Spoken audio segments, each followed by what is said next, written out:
Assalamualaikum warahmatullahi wabarakatuh. Selamat pagi Bapak Ibu tim penilai sertifikasi dosen. Perkenalkan saya Kisti Hanila Dewi SEMM. Saya merupakan dosen tetap pada program studi manajemen Fakultas Ekonomi dan Bisnis Universitas 11 April Sumedang. Saat ini saya dalam proses mengikuti sertifikasi dosen gelombang 1 yang diselenggarakan oleh Kemendikti-Saintek tahun 2025. Saya akan melakukan penyusunan dokumen pernyataan diri dosen dalam unjuk kerja Tridharma Perguruan Tinggi atau PDD UKTPT. Pada kesempatan ini, saya akan memaparkan salah satu mata kuliah yang saya ampu, yaitu Bank dan Lembaga Keuangan Bukan Bank. Saya mengajar mata kuliah Bank dan Lembaga Keuangan Bukan Bank pada semester genap tahun 2024-2025. Dengan bobot 3 SKS dan mata kuliah Bank dan Lembaga Keuangan Bank ini merupakan rumpun mata kuliah inti dengan kode DSL 01. Adapun deskripsi mata kuliah Bank dan Lembaga Keuangan Bukan Bank yaitu mata kuliah ini membahas tentang teori dan studi kasus dalam mengkaji konsep dasar bank, kegiatan perbankan, manajemen lembaga keuangan bukan bank, kesehatan bank, serta manajemen kredit, manajemen pemasaran bank, manajemen sumber daya manusia perbankan, bank syariah, otoritas jasa keuangan atau OJK, serta lembaga penjamin simpanan atau LPS. Mata kuliah ini bertujuan agar mahasiswa memahami sistem keuangan, peran lembaga keuangan dalam intermediasi, serta mampu berpikir kritis tentang berbagai aspek perbankan dan lembaga keuangan bukan bank.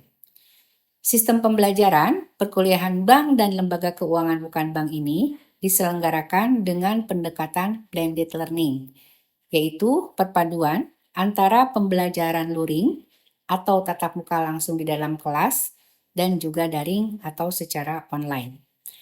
Mahasiswa dapat mengakses materi perkuliahan serta tugas secara online melalui WhatsApp group yang sudah dibentuk. Sementara untuk diskusi interaktif, studi kasus dan presentasi dilaksanakan langsung di dalam kelas. Untuk metode pembelajaran yang saya terapkan bersifat aktif, partisipatif, dan berbasis pada pengalaman nyata. Di antaranya adalah yang pertama yaitu ceramah interaktif untuk membangun pemahaman konseptual mahasiswa terhadap teori bank dan lembaga keuangan bukan bank. Yang kedua, melakukan diskusi kelompok, yaitu mendorong kolaborasi mahasiswa dalam menyelesaikan studi kasus nyata. Yang ketiga, case method atau pembelajaran berbasis kasus. Metode ini berpusat pada pemecahan masalah, di mana mahasiswa dihadapkan pada kasus atau situasi nyata yang perlu dianalisis dan diselesaikan. Untuk capaian pembelajaran meliputi sikap, yaitu menginternalisasi semangat kemandirian, keuangan, dan kewirausahaan. Kemudian ada keterampilan umum, mampu menerapkan pemikiran logis, kritis, sistematis, dan inovatif dalam konteks pengembangan atau implementasi ilmu pengetahuan dan teknologi yang memperhatikan dan menerapkan nilai humaniora sesuai dengan bidang keahliannya. Kemudian pengetahuan, mengetahui konsep pedagogik ekonomi untuk melaksanakan pembelajaran ekonomi. Keterampilan khusus, mampu merintis dan mengembangkan usaha jasa di bidang pendidikan ekonomi. Untuk capaian pembelajaran pada mata kuliah yang diharapkan antara lain ada CPMK 1 yaitu mahasiswa mampu memahami dan menjelaskan fungsi dan peranan bank dan lembaga keuangan bukan bank. CPMK 2, mahasiswa mampu menjelaskan tentang kondisi perbankan di Indonesia dalam beberapa masa. Kemudian CPMK 3, mahasiswa mampu memahami dan mengerti fungsi dan tugas dari Bank Indonesia sebagai otoritas moneter. Dan yang terakhir CPMK 4, mahasiswa mampu memahami dan mengerti mengenai fungsi dan peranan otoritas jasa keuangan. Media pembelajaran untuk media pembelajaran pada mata kuliah bank dan lembaga keuangan bukan bank ini meliputi yang pertama modul, yaitu yang saya kirim melalui WhatsApp group, dan saya kirim biasanya itu 1 hari sebelum perkuliahan dimulai. Kemudian yang kedua, PowerPoint, studi kasus dan artikel ilmiah. Yang ketiga, video pembelajaran dapat berbentuk micro teaching atau kuliah hybrid melalui Zoom dan LMS. Adapun materi pembelajaran pada mata kuliah bank dan lembaga keuangan bukan bank ini, yang pertama, ruang lingkup lembaga keuangan bank. Yang kedua, sejarah perkembangan perbankan. Yang ketiga, arsitektur perbankan Indonesia. Yang keempat, jenis dan kegiatan bank. Yang kelima, operasional bank. Yang keenam, financial technology. Yang ketujuh, lembaga penjamin simpanan. Yang kedelapan, otoritas jasa keuangan. Yang kesembilan, pasar uang dan valuta asing.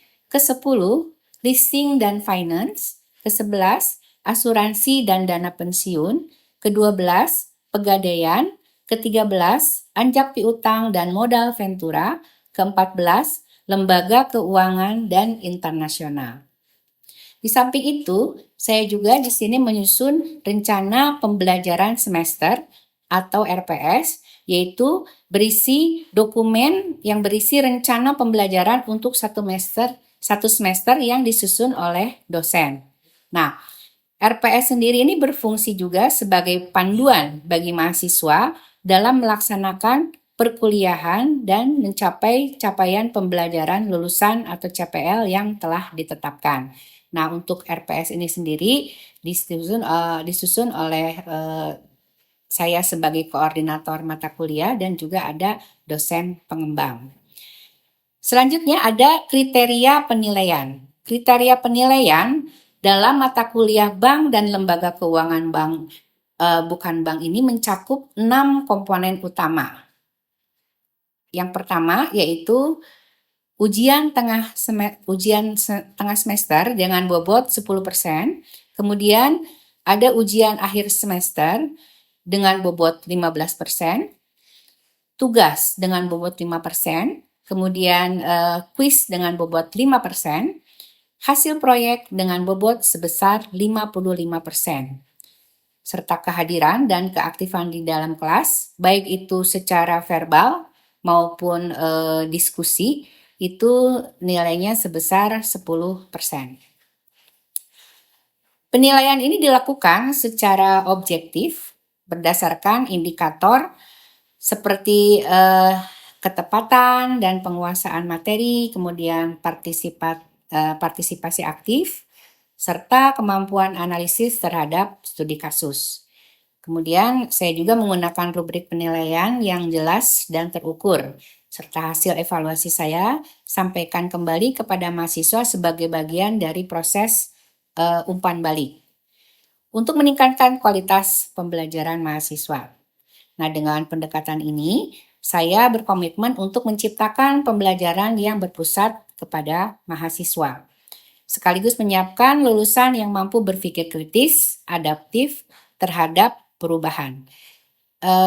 Sebagaimana juga diketahui bahwa banyak sekali lulusan dari Universitas 11 April Sumedang ini yang bekerja di bidang perbankan dan lembaga keuangan bukan bank.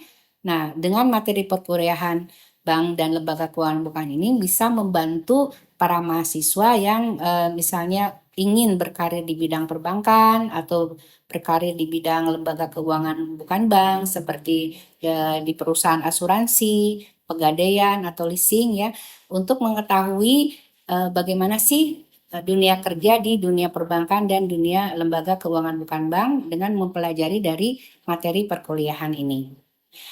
Nah, dengan demikian kita bisa menyiapkan lulusan mahasiswa yang bisa atau mampu berpikir secara kritis, adaptif terhadap perubahan juga ya, serta siap menghadapi tantangan di dunia kerja di bidang bank dan lembaga keuangan bank yang lembaga keuangan bukan bank yang dinamis. Baik, untuk tahapan berikutnya, mari kita simak video pembelajaran mata kuliah bank dan lembaga keuangan bukan bank. Assalamualaikum warahmatullahi wabarakatuh. Selamat pagi semuanya. Apa kabar hari ini? Sebelum berangkat ke kampus, siapa yang belum sarapan? Atau sudah semua ya? Ya, jadi sebaiknya sebelum berangkat ke kampus akan lebih baik sarapan dulu karena untuk tetap menjaga badan supaya tetap fit dan semangat ya. Baik, sebelum memulai perkuliahan hari ini, lebih baik kita berdoa dulu. Berdoa menurut agama masing-masing dimulai. Selesai. Sebelumnya, Ibu akan melakukan absensi kehadiran dulu untuk hari ini ya. Ibu akan lakukan secara manual karena Ibu ingin lebih meyakinkan yang hadir hari ini siapa saja ya. Suci Gianita, Virgina Arin, Ade Rima Nurmayanti, Ervisa Agnatasya, Diva Maulana. Anida, Diva tidak masuk? Tidak. Alasannya kenapa tidak hadir? Ada yang tahu? Izin. Oh, Diva izin. Anida Yulianti. Hadir. Rosa Fitriani. Nelly Siti Sondari. Liza Aulia Putri. Devi Soraya. Derisa Sucitra Putri. Ivan Jatnika hadir. Ya, terima kasih. Jadi hari ini yang tidak masuk 3 orang ya. 2 orang izin dan 1 orang sakit. Semoga yang sakit diberi kesembuhan ya. Baik. Hari ini adalah pertemuan yang ke-6 ya. Yaitu kita akan membahas tentang fintech ya atau financial technology. Tapi sebelum kita memasuki ke pembahasan kali ini, Ibu akan flashback ke minggu lalu, yaitu tentang pembahasan sebelumnya. Ada yang tahu? Izin menjawab, Ibu. Ya, silakan Iqbal. Untuk minggu kemarin kita membahas tentang operasional bank, Ibu. Operasional bank. Ya. Nah, dalam operasional bank itu apa yang kita bahas? Mau izin menjawab. Silakan. Minggu lalu kan kita membahas tentang operasional bank ya. Ya. Operasional bank itu membahas tentang keseluruhan kegiatan yang dilakukan oleh bank dalam menjalankan usahanya. Biasanya mencakup pengelolaan dana, pemberian kredit, dan berbagai layanan bank lainnya. Ya, bagus ya. Terima kasih atas jawabannya. Jadi memang betul operasional bank itu adalah mencakup segala kegiatan yang dilakukan di perbankan ya. Baik itu secara operasional ataupun yang lainnya ya, yang dilakukan oleh petugas bank ya.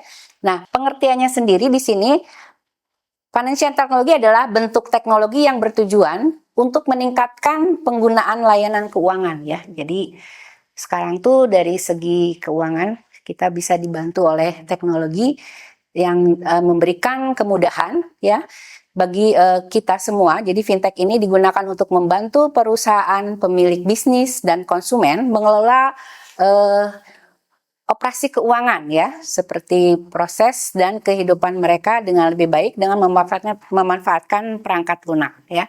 Tentu saja dengan kemajuan teknologi ini bisa membantu masyarakat kita semua dalam mempermudah dari segi keuangan ya, terutama. Kemudian tentu saja semua kemajuan ini dibantu oleh teknologi yang canggih ya. Kemudian di sini ada tentang sejarah financial teknologi ya. Untuk sejarahnya sendiri ada financial teknologi itu memanfaatkan fintech 10 ya. Itu fintech memanfaatkan kabel telegraf translatik yang dipasang ya.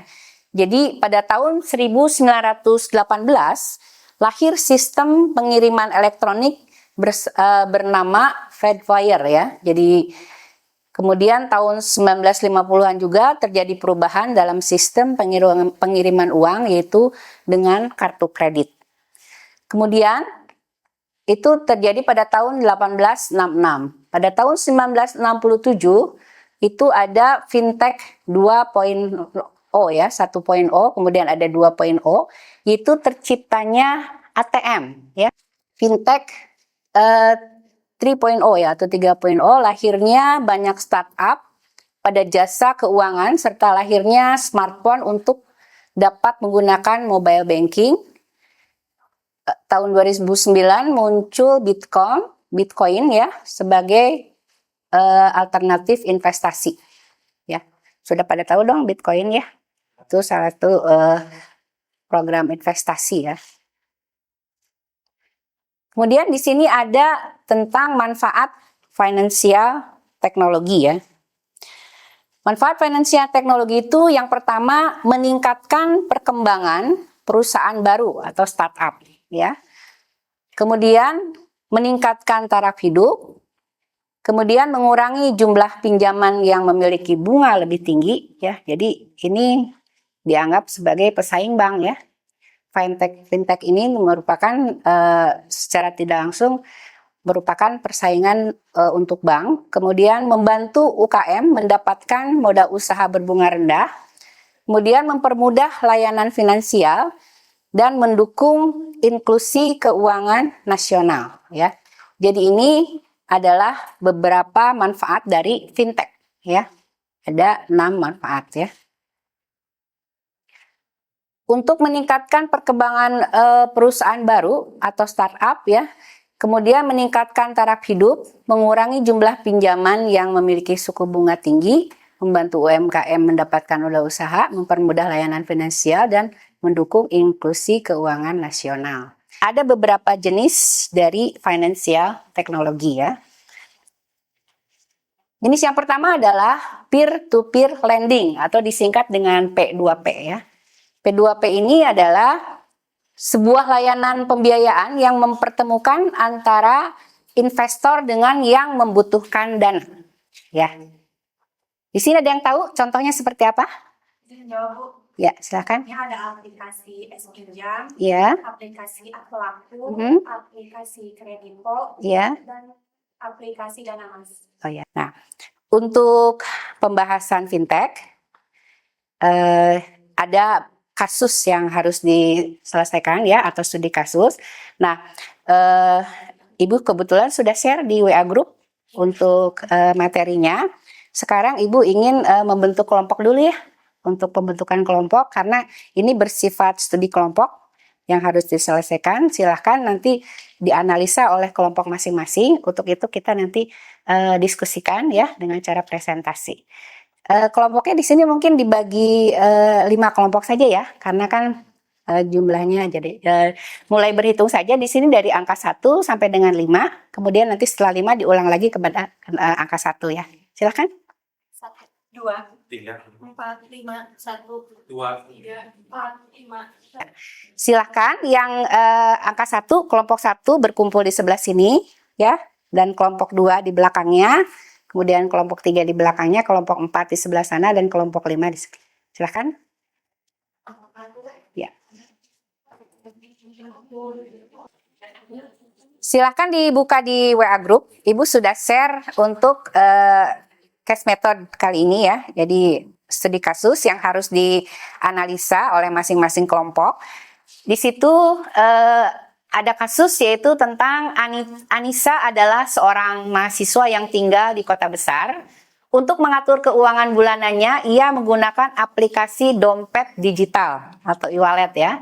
Ia sering menggunakan aplikasi tersebut untuk keperluan transaksi sehari-hari seperti membayar makanan lewat aplikasi ojek online, membeli pulsa, membayar tagihan listrik, menabung lewat fitur investasi reksadana kecil-kecilan, dan berbagi uang ke teman-temannya dengan fitur transfer antar pengguna ya. Nah, suatu hari saldo e-wallet Anita ini hampir habis ya. Ia berencana mengisi saldo lagi, namun ia tergoda oleh promo bayar nanti ya. yang ditawarkan oleh suatu aplikasi. Nah, fitur ini memungkinkan Anita melakukan pembayaran sekarang dan membayarnya di akhir bulan tanpa bunga, asalkan pembayaran dilakukan tepat waktu. Ya, Anita pun menggunakan fitur bayar nanti untuk membeli pulsa dan membayar makanannya. Namun karena sibuk dengan kuliah, Anita lupa membayar tagihan fitur bayar nanti tepat waktu. Akibatnya, ia dikenakan denda keterlambatan dan jumlah tagihannya yang bertambah ya. Nah, di sini ada beberapa analisa yang harus diselesaikan ya. Yang pertama, sebutkan contoh penggunaan layanan fintech dalam keseharian Anita ya. Berarti ini termasuk jenis fintech apa? Kemudian yang kedua, apa resiko yang muncul dari penggunaan layanan bayar nanti yang dilakukan oleh Anita ya. Yang ketiga, bagaimana sebaiknya Anita mengelola penggunaan fitur bayar nanti agar tidak terkena denda di masa depan ya. Kemudian yang keempat, sebutkan apa saja keuntungan serta kerugian dari penggunaan financial teknologi ya. Yang kelima, apa pengaruh kehadiran fintech terhadap inovasi yang dilakukan oleh bank konvensional ya. Seperti tadi Ibu bilang ya, merupakan salah satu pesaing dari bank juga ya. Kemudian yang keenam, buatlah kesimpulan dari soal fintech tersebut di atas. Silahkan masing-masing kelompok untuk berdiskusi menyelesaikan studi kasus ini. Ibu kasih waktu antara 15 sampai 20 menit. Nanti kita akan bahas dari masing-masing kelompok ya. Silahkan.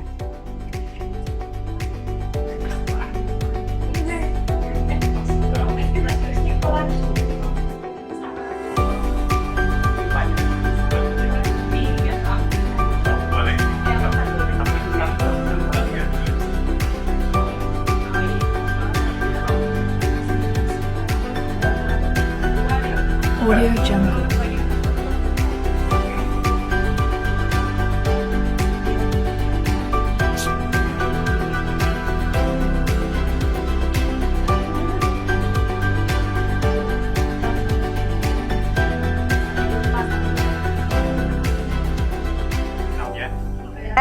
Apabila sudah selesai diskusi kelompoknya, kita akan bahas dari studi kasus yang Ibu berikan, ya, bagaimana hasil analisa dari masing-masing kelompok. Silakan yang mau memberikan kesimpulan dari hasil.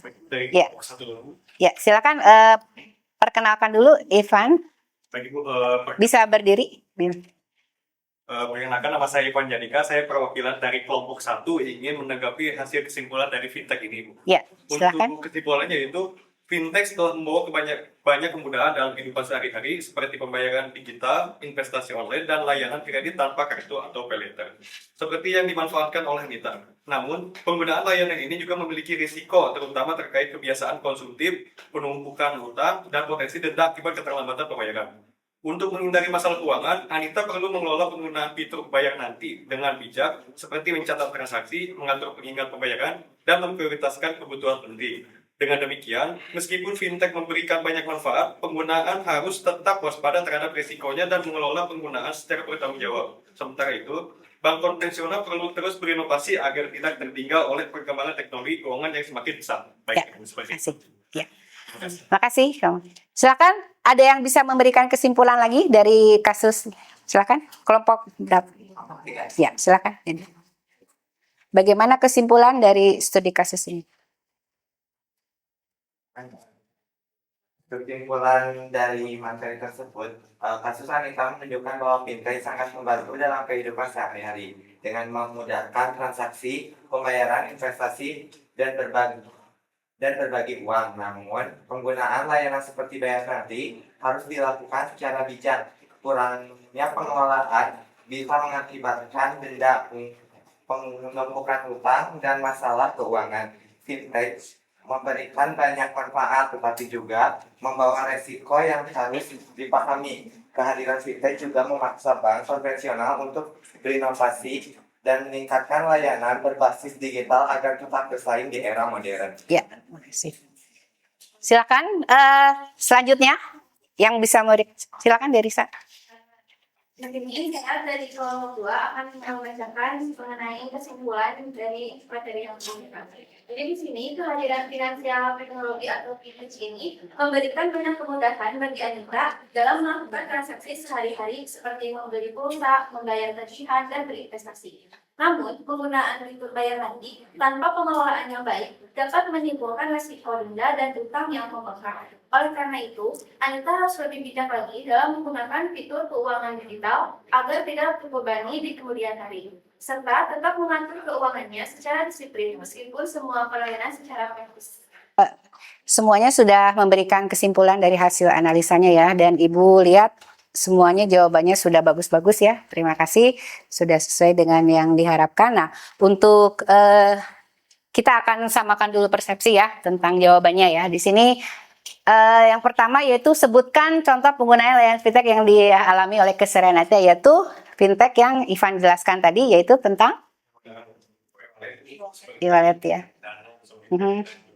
Ya, nah itu yang bisa kita pergunakan sehari-hari ya, terutama di sini memang kenapa Ibu mengambil contoh kasusnya dari seorang mahasiswa, karena memang di sini kondisinya memang Ibu mengajar di untuk mahasiswa ya. Jadi di sini juga Ibu memberikan contoh yaitu tentang kasus yang dialami oleh seorang mahasiswa bernama Anita ya. Mohon maaf. Kemudian, apa risiko yang muncul? Apa risiko yang muncul dari penggunaan layanan bayar nanti yang dilakukan Anita ya? Jadi bayar nanti itu adalah salah satu fitur dari pinjaman online mungkin ya. Nah, pinjaman online. Nah, bayar nanti itu bisa dijadikan solusi untuk risiko keuangannya Anita ini ya. Dan bagaimana sebaiknya Anita mengelola fitur bayar nanti agar tadi yang sudah diterangkan oleh teman-teman sekalian bahwa memang ada fitur bayar nanti ini memudahkan, tapi konsekuensinya memang tidak boleh telat bayar ya. Jadi misalnya dia memberikan jangka waktunya 1 bulan ya, kita itu harus bayar on time. Sekarang misalnya kita meminjam di tanggal berapa 7 ya sekarang. Nah, dalam jangka waktu 1 bulan berarti nanti tanggal 7 Agustus itu harus on time kita bayar. Nah, seandainya telat, nah itu yang dikhawatirkan ya.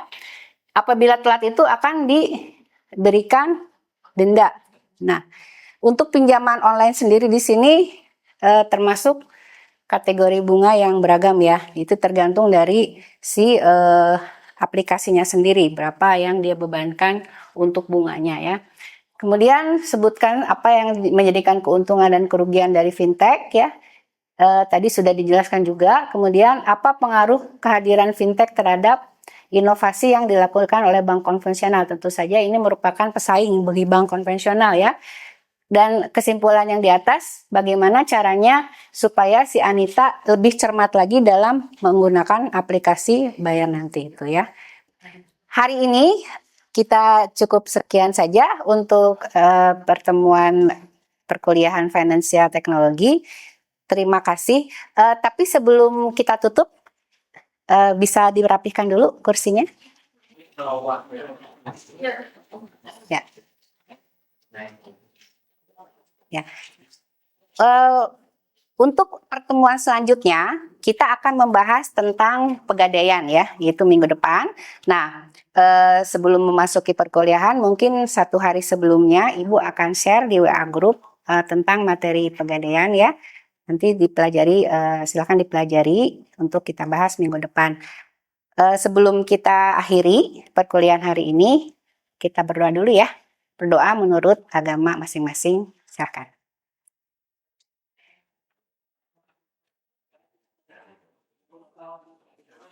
Ya, terima kasih. Terima kasih buat semuanya atas pertemuan hari ini. Assalamualaikum warahmatullahi wabarakatuh.